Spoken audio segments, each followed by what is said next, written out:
جو ابھی حال ہی میں بڑے افسوسناک واقع ہوئے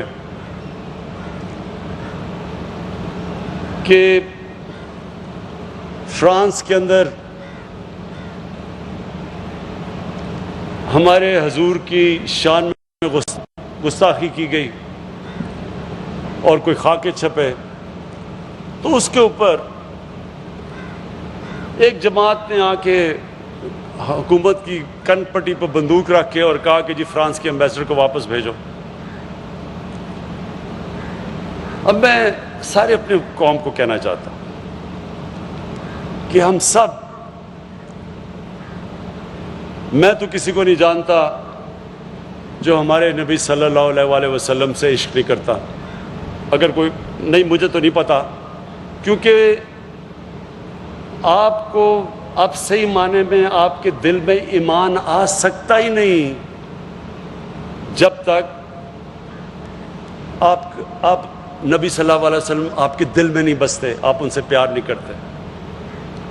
کون زیادہ کرتا ہے، کون کم کرتا ہے، یہ تو اللہ ہی جانتا ہے، نیتوں کے راز تو اللہ کے پاس ہے صرف۔ لیکن میں ایک چیز جانتا ہوں کہ کون سا ہمیں اب سب کو، اگر ہم ان سے عشق کرتے ہیں اور ہمیں تکلیف ہوتی ہے کہ ان کی شان میں کوئی گستاخی کرتا ہے، تو اس کا طریقہ کیا ہے کہ ہم ان کو روک سکیں؟ باہر کے ملک کے لوگ ہیں، ہم ان کو کیسے روکیں؟ دو طریقے سامنے آ گئے آپ کے۔ ایک طریقہ ٹی ایل پی کا ہے کہ جناب یہاں اسلام آباد پہ حلہ بول دو، گورنمنٹ کے اوپر پریشر کرو کہ جو فرانس کے ایمبیسڈر کو واپس بھیج دے۔ یہ ان کا طریقہ ہے، مظاہرے کرو، توڑ پھوڑ کرو پاکستان میں۔ تو کیا اس سے یہ رک جائیں گے؟ فرانس اور یورپ میں جو لوگ اور امریکہ میں جو یہ ان کی شان میں گستاخی کرتے ہیں، کیا یہ رک جائیں گے؟ اور ایک میرا طریقہ ہے اور میری گورنمنٹ کا طریقہ ہے، مقصد ایک ہی ہے۔ ہمیں تکلیف ہوتی ہے یہ جب بھی کوئی ان کی بے حرمتی کرتا ہے، ہم سب کو تکلیف ہوتی ہے۔ طریقہ کیا ہے اس کو ختم کرنے کا؟ ٹی ایل پی کا طریقہ آپ کے سامنے آ گیا۔ میرے پاکستانیوں، میں مغرب کو سب سے بہتر جانتا ہوں، کوئی مغرب کو اس طرح اندر نہیں سمجھتا جو میں سمجھتا ہوں۔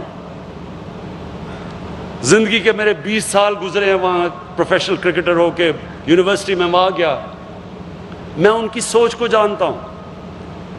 یہ جو ٹی ایل پی کر رہی ہے کہ جی ہم فرانس کے ایمبیسڈر کو واپس بھیجو اور نہیں تو یہ کر دیں گے اور توڑ پھوڑ ہو جائے گی، میں آپ کو لکھ کے دیتا ہوں 100 سال آپ یہ کر لیں، اس سے کوئی فرق نہیں پڑنے لگا، بلکہ وہ اور کھڑے ہو جائیں گے کہ جی یہ تو قوم بڑی تنگ نظر ہے، ہم تو آزادی رائے کے اوپر، ہماری آزادی رائے کے اوپر یہ اٹیک کر رہی ہے، تو وہ تو اور کھڑے ہو جائیں گے، وہ تو سمجھیں گے کہ ہم آزادی رائے کے اوپر سٹینڈ لے کے کھڑے ہیں، اس کو تو وہ دین سمجھتے ہیں۔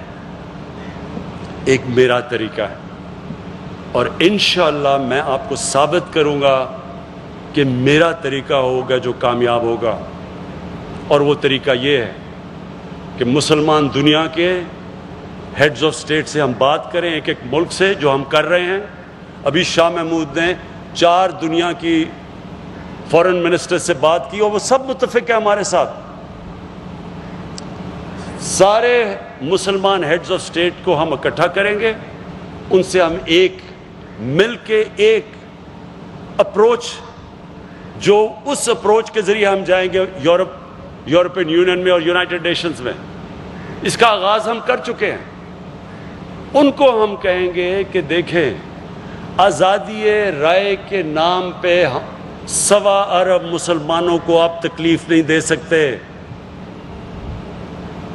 یہودیوں کو آپ تکلیف دیتے ہوئے سوچ بھی نہیں سکتے۔ ان کا جو ہولوکاسٹ، جدھر یہودیوں کی قتل عام ہوئی تھی، کوئی سوچ بھی نہیں سکتا کہ اس کے اوپر کوئی بھی منفی بات کر سکے، کیونکہ یہودی اکٹھے ہیں۔ 4 یورپین ملکوں میں جیلوں میں ڈال دیتے ہیں کہ اگر ہولوکاسٹ کے خلاف آپ کوئی بھی منفی بات کریں۔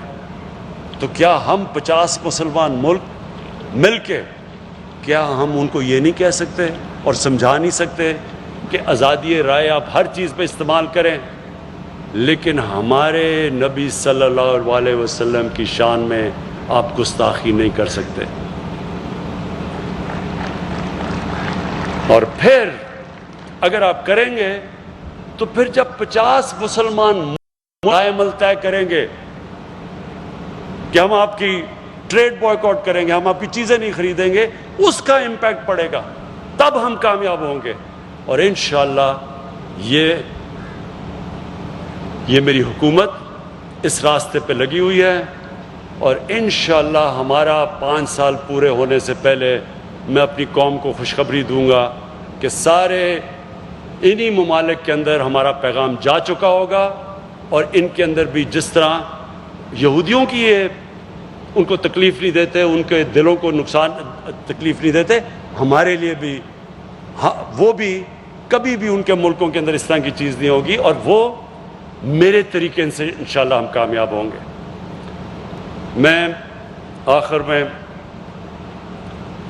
پھر آج ایک بڑا خوشائند دن ہے، یہ شروعات ہیں ساؤتھ پنجاب صوبے کی، شروع ہو رہا ہے سیکٹریٹ سے، سٹیپ بائی سٹیپ اپروچ ہے، بہاولپور میں بھی کھلے گا، ملتان میں بھی کھلے گا، اور اس کے بعد جیسے جیسے لوگوں کے یہ ٹرانزیشن ہوگی، ایک دن ایک پورا آپ کو اپنا ساؤتھ پنجاب کا صوبہ ملے گا۔ بہت بہت شکریہ۔ وزیر اعظم عمران خان ملتان میں فلاحی